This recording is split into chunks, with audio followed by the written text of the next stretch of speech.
Hello, আজকে আমরা 2024-এর যে লোকসভা ভোটে যারা ভোটের ডিউটিতে যাবেন তাদের জন্য প্রিজাইডিং অফিসারের এই যে ফর্ম 17C একটি গুরুত্বপূর্ণ ফর্ম, যা কিন্তু আমাদের ভর্তি করতে হবে, ফিল আপ করতে হবে। যেই ফিল আপটা আজকে একটু দেখানো হচ্ছে। ফর্ম 17C, এই ফর্ম 17C-তে আমরা যেটা দেখব তা হলো ফর্ম 17C-টা আমাদের ক্ষেত্রে কটা লাগবে। আমাদের ক্ষেত্রে ফর্ম 17C লাগবে যে যটা আমাদের কাছে যতজন এজেন্ট এসছেন সেই প্রত্যেক এজেন্টকে ততটা, ধরুন আপনার এখানে 4জন প্রার্থী আছেন, ওই 4জন প্রার্থীর 4টা, আর আপনার রিসিভিং সেন্টারে সেখানে ম্যাক্সিমাম 3টে নিতে পারে, অর্থাৎ 7টা আপনাকে বানাতে হবে। সুতরাং এই ফর্মটা একটি গুরুত্বপূর্ণ ফর্ম। কিভাবে ফিল আপ হচ্ছে? Part 1, account of votes, accounts of votes recorded, election to the, এখানটাতে লেজিসলেটিভ অ্যাসেম্বলি অফ স্টেট, যেহেতু আমরা ওয়েস্ট বেঙ্গল তাহলে এখানটাতে লিখবো আমরা ওয়েস্ট বেঙ্গল। ওকে, আমরা একটা কনস্টিটিউয়েন্সি বেছে নিয়েছি, 224 খড়গপুর সদর constituency. Number and name of the polling station 1, আদর্শ প্রাইমারি স্কুল, নাম্বারটা 1, আর সেন্টারটার নাম, পোলিং স্টেশনটার নাম আদর্শ primary school. Okay, identification number of the voting machine used at the polling station, অর্থাৎ কন্ট্রোল ইউনিটের যে নাম্বার সেটা আমরা প্রথমেই ফিল আপ করে নেব। এইগুলো আগের দিন আমরা করে নিতে পারলে সুবিধে আমাদের ক্ষেত্রে। কন্ট্রোল ইউনিট যে নাম্বারটা আমাদের দিকে দেওয়া হয়েছে, ব্যালট ইউনিটের নাম্বার, ব্যালট ইউনিটে দেখবেন এই নাম্বারটা দেওয়া আছে, এই নাম্বারটা আমরা টুকে নেব। ভিভিপ্যাটের যে নাম্বারটা সেই নাম্বারটা টুকে নেব। অর্থাৎ এইগুলো আমরা আগের দিন করে নিতে পারি, তাহলে আমাদের ক্ষেত্রে অনেকগুলো সুবিধা হবে। যে সুবিধা অর্থাৎ এগুলো করতে ভোট শেষের পর এগুলো তাহলে আর এত হবে না। আমরা মোটামুটি অ্যাপ্রক্সলি 7টা বা 8টা এটা লিখে রাখবো, এগুলো সব, অর্থাৎ এই ওপরের এতটা পর্যন্ত আমরা লিখে রেখে দেবো। Okay, next, total number of electors assigned to the polling station, এটাও আমরা লিখে রাখতে পারবো। যতজন ভোটার আছে, যতজন অ্যাসাইন করা হয়েছে ততজন ভোটার, এই সংখ্যাটা লিখে রাখতে পারবো। এবারে এই যে প্লাস যতজন ভোট শেষের পর ইডিসি আপনাকে সার্টিফিকেট দিয়ে,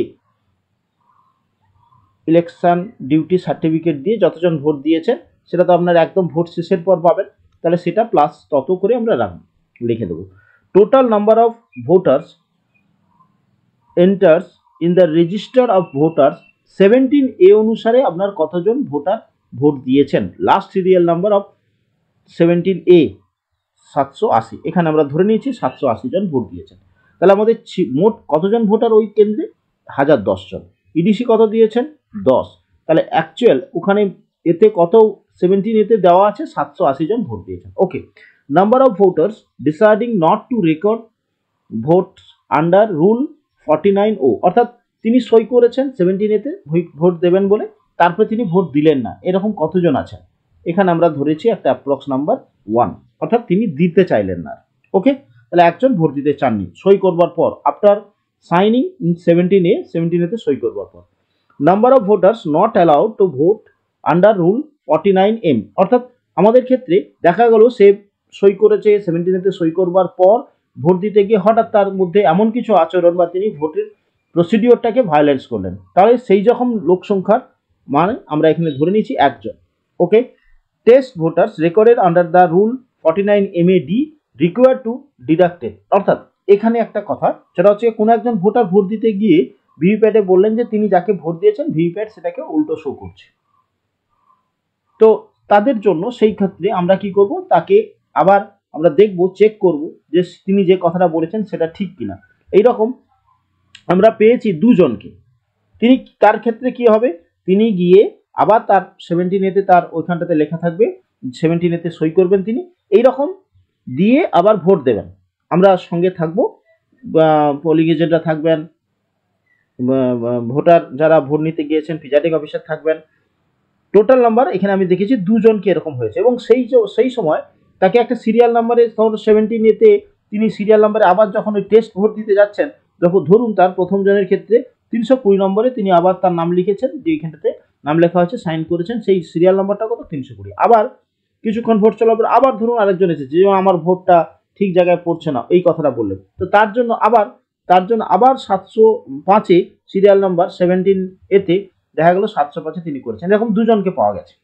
ওকে, তাহলে এই যে দুজনকে পাওয়া গেছে, গিয়ে আমরা ওই দুজন কিরকম ভাবে ভোট দেওয়া হয়েছে, আমরা তো ছিলাম টেস্ট করতে গিয়ে, টেস্টিং ভোট কিরকম না, আমরা প্রথমে যে প্রথমজন ছিল সেই প্রথমজন 1 নম্বর সিরিয়ালে যে ব্যক্তি ক্যান্ডিডেট ছিল তাকে ভোট দেওয়া হয়েছে 1 নম্বর সিরিয়ালে, এবং তার নামটা এখানে লিখেছি, এবং তাকে কটা ভোট দেওয়া হয়েছে, একটাই ভোট দিয়েছি। কত, ধরো 320 নম্বরে যে সিরিয়াল 17-এতে ছিল তার 1 নম্বর সিরিয়ালে যিনি ক্যান্ডিডেট ছিলেন তাকে ভোট দেওয়া হয়েছে, তাই তার ভোট নাম্বার 1। আবার এই যে দ্বিতীয় যে ব্যক্তি 705-এ এসে বলছেন আমি ভুল বলছি, তার জন্য আবার টেস্ট ভোট হচ্ছে। টেস্ট ভোট হতে গিয়ে সেক্ষেত্রে 5 নম্বর যে ক্যান্ডিডেট, সেই 5 নম্বর ক্যান্ডিডেটকে ধরুন ভোট দেওয়া হয়েছে, তার নামটা লিখেছি, এবং তাকে কটা ভোট দেওয়া হয়েছে, একটা ভোট দেওয়া হয়েছে। ক্লিয়ার হয়েছে বিষয়টা? ওকে, এরপরে পরের পার্টে আসে total number of votes recorded as per voting machine. এবারে আমরা দেখলাম যে এই হিসাবে দেখা গেছে যে আমরা 780 এই অংশটা রেজিস্টারে মেনটেন করা হচ্ছে, 780 ভোটিং এতে মেনটেন করা হয়েছে। ওকে, এইবারে এইখানটাতে সে total number of voters recorded as per voting machine. Voting machine কি বলছে, ভোটিং মেশিন যত বলছে আপনি সেটা লিখুন। ভোটিং মেশিন দেখা যাচ্ছে 778টা ভোট পড়েছে ভোটিং মেশিনে। ওকে, আপনার কোনো কিছু ভাবার দরকার নেই, ভোটিং মেশিনে টোটাল নাম্বার টিপুন, টিপে দেখুন ভোটার মেশিনে কত নাম্বার ভোট আছে, 778। whether the total number of votes as shown against item 6 tally with the total number of votes as shown in against 2 minus number voters 2 minus number of voters deciding, অর্থাৎ এখানে 2, 3 এবং 4। দেখুন আমরা 2 এতে কত ছিল, 2 নম্বর সিরিয়ালে ছিল 780, এই দেখো 780 2 নম্বর সিরিয়াল, তাহলে 780 2 নম্বর সিরিয়ালে ছিল। তারপরে 3 নম্বর সিরিয়ালে -1, আবার 4 নম্বর সিরিয়ালে আমার এখানে দেখুন -1, তাহলে কত হওয়া উচিত, এখানে হওয়া উচিত 778। মেশিন আমাকে কি বলছে, 778 হয়েছে, হ্যাঁ হয়েছে, তাহলে আপনি লিখুন ইয়েস এবং ট্যানিস। ওকে, ক্লিয়ার হয়েছে? কিভাবে হলো ক্লিয়ার? এবারে ধরুন এটা ট্যালি হলো না, আপনি সিরিয়াসলি লিখুন নো।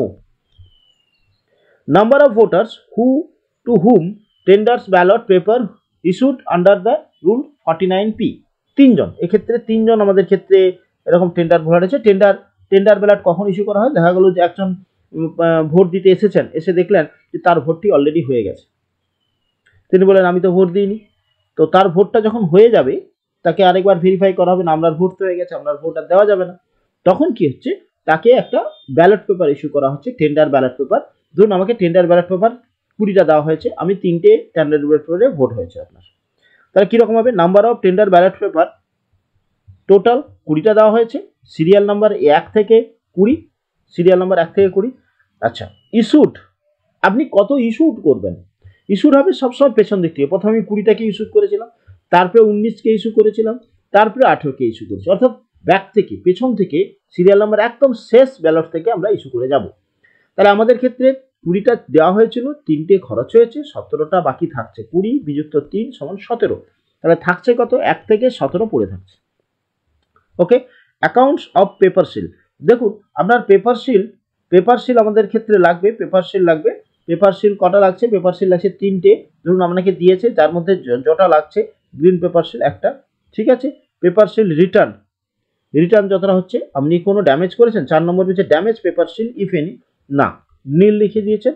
এবারে ডেট সিল, এইখানটাতে সিগনেচার অফ পোলিং এজেন্ট, যতজন পোলিং এজেন্ট থাকবেন তাদের সাইন করাবেন, আপনি এখানে প্রিজাইডিং অফিসার হিসেবে সাইন করবেন, পোলিং স্টেশনের ডিস্টিংগুইশিং মার্ক দেবেন, পোলিং স্টেশনের নাম্বার লিখবেন।